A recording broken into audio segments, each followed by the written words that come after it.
டெல்லி முதலமைச்சர் அரவிந்த் கெஜ்ரிவால் கைது ஜனநாயகத்திற்கு புறம்பானது என்று தமிழக வாழ்வுரிமை கட்சியின் தலைவர் வேல்முருகன் விமர்சித்துள்ளார். அவருடன் நமது செய்தியாளர் செலினா நடத்திய கலந்துரையாடலை தற்பொழுது பார்க்கலாம். வாழ்வுரிமை கட்சிக்கு திமுக கூட்டணியில் ஒரு இடம் வழங்க வேண்டும் என்ற கோரிக்கை என்பது முன்வைக்கப்பட்டிருந்த நிலையில் தற்பொழுது தமிழக வாழ்வுரிமை கட்சியின் தலைவர் வேல்முருகன் முதலமைச்சரை சந்தித்து ஆதரவு தெரிவித்திருக்கிறார். இது குறிப்பாக அவரிடமே கேட்டு தெரிஞ்சு கொள்ளலாம். வணக்கம் சார், ஏற்கனவே நம்ம ஒரு இடம் வேண்டும் அப்படின்றத கேட்டிருந்தோம். இடம் கொடுக்கவில்லை, இருந்தாலும் முதலமைச்சரை சந்தித்து ஆதரவு தெரிவிச்சிருக்கீங்க. என்னென்ன மாதிரியான கோரிக்கைகள் முன்வைச்சிங்க?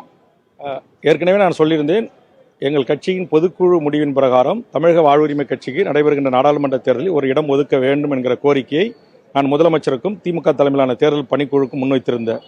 அதே நேரத்தில் ஒருவேளை வாய்ப்பு இல்லை என்று சொன்னால் சாதிவாரி கணக்கெடுப்பு நடத்தி சமூக நீதி நிலைநாட்ட வேண்டும் என்ற கோரிக்கை முன்வைத்திருந்தேன். தற்போது திராவிட முன்னேற்ற கழகத்தின் தேர்தல் அறிக்கையில் ஒன்றிய அரசு சாதிவாரி கணக்கெடுப்பை நடத்தும், 5 ஆண்டுக்கு ஒரு முறை நடத்தும். அப்படி நடத்துகின்ற போது உரிய சமூக நீதி கிடைக்கும், அதற்குரிய நடவடிக்கைகளை திராவிட முன்னேற்ற கழக அரசு எடுக்கும் என்கிற ஒரு தேர்தல் வாக்குறுதி தரப்பட்டிருக்கிறது. நான் தற்போது முதலமைச்சர் அவர்களை சந்தித்த போது ஒருவேளை ஒன்றிய அரசின் மூலமாக அந்த எடுப்பதற்கான வாய்ப்புகள் சாத்தியங்கள் இல்லாது போகும் பட்சத்தில் பீகாரில் எடுத்திருப்பது போல மாநில அரசை எடுத்து மாண்புமிகு தமிழக முதலமைச்சர் அவர்கள் சமூக நீதி நிலைநாட்ட வேண்டும் என்கிற எனது வேண்டுகோளை முன்வைத்திருக்கிறேன். அதை மாண்புமிகு முதலமைச்சர் அவர்கள் நான் பரிசீலிக்கிறேன் என்கிற கருத்தை எனக்கு தெரிவித்திருக்கிறார்கள். டெல்லி முதலமைச்சர் அரவிந்த் கெஜ்ரிவால் கைது செய்யப்பட்டிருக்காரு. இது தேர்தல் நேரத்தில் இந்த மாதிரியான நடவடிக்கை எப்படி பார்க்குறீங்க சார்?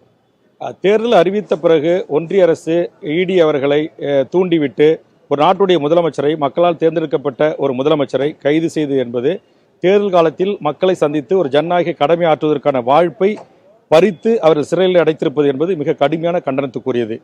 ஒன்றிய பாசிச பாரதிய ஜனதா அரசு மீண்டும் இந்தியாவை ஆட்சி செய்ய முன்வந்தால் எவ்வளவு சர்வதிகாரமோடு அவர்கள் நடத்துவார்கள் என்பதற்கு இது ஒரு முன்னுதாரணமாக நான் பார்க்கிறேன். ஆக இடி அவருடைய துறையும் தூண்டிவிட்ட ஒன்றிய பாரதிய ஜனதா தலைமை அமைச்சர் அவர்களையும் உள்துறை அமைச்சர் அமித்ஷா அவர்களையும் நான் மிக வன்மையாக கண்டிக்கிறேன். நன்றி.